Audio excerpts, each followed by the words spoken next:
ये कैसे होगी, मतलब आपने सब पे लगा दिया ना एक ही टैक्स, ठीक है, तो वो तो जब सब पे लगा दिया तो फिर मेरा नहीं ख्याल कि ये पॉइंट होगा कि वो प्राइस उन पे लगाते हैं ना, अगर कि जो नहीं रजिस्टर्ड है। हमारा मतलब एक पॉइंट ये भी था उमर भाई, कि वो भाई डिफरेंस तो रखो ना, जो पे कर रहा है जो नहीं कर रहा, सब पे ही आपने एक बराबर टैक्स लगा दिया है, तो वो तो वैसे ही है कि बस आपने अपना शेयर लेना चाह रहे हैं, या आप उसको इंडस्ट्री से कुछ निचोड़ना चाह रहे हैं। ये भी किया कि फॉर एग्जांपल ये जो सेलर्स है आज दराज पे तो बेच रहे हैं, तो दराज फिर भी रजिस्टर्ड बिजनेस है, दराज इनकी इनकम डिक्लेयर कर रहे हैं एफबीआर को इन अ वे, अपनी इनकम शो करके जो भी। बट जो ये सब शॉपिफाई पे बेच रहे हैं, ये तो कहीं रजिस्टर्ड ही नहीं हो रही इनकी सेल।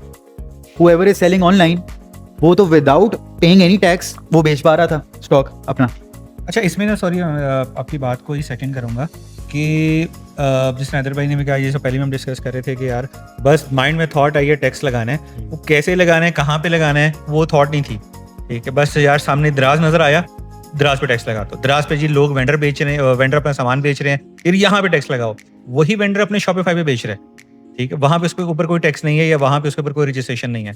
दराज पे ऑलरेडी वो फिल्टर आउट है, क्योंकि पैसा दराज के पास आ रहा है, उसके पास नहीं जा रहा। दराज उस पैसे को डिक्लेयर कर रहा है, यार ये इस वेंडर का पे आउट है, उसकी इनवाइसिंग है और थ्रू प्रॉपर चैनल वो चल रहा है, उसके ऊपर आप टैक्स भी काट रहे हो।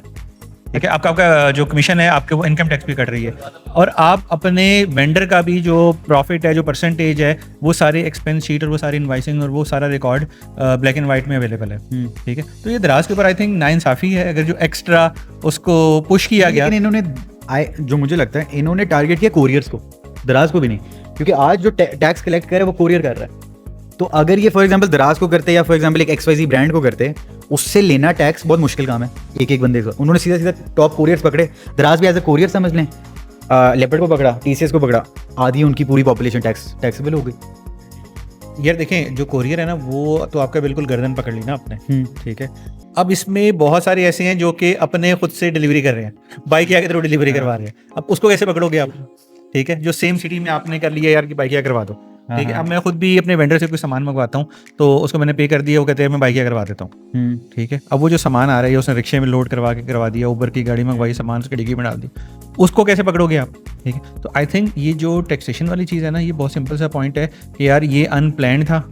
ठीक है, आपने इसको उन स्टेक होल्डर के साथ बैठ के उसको प्लान नहीं किया यार किसको कहाँ से पकड़े। अभी भी इधर पे इतने लूप होल्स हैं ना, ठीक है, कि हम जिसको चाहें अपने ब्रांड को भी उस टैक्सेशन के पॉइंट से निकाल सकते हैं, और किसी को चाहें तो उसमें ऐड भी कर सकते हैं। तो वो आई थिंक हम लोग उन चीज़ों को ज़्यादा बेहतर समझते हैं।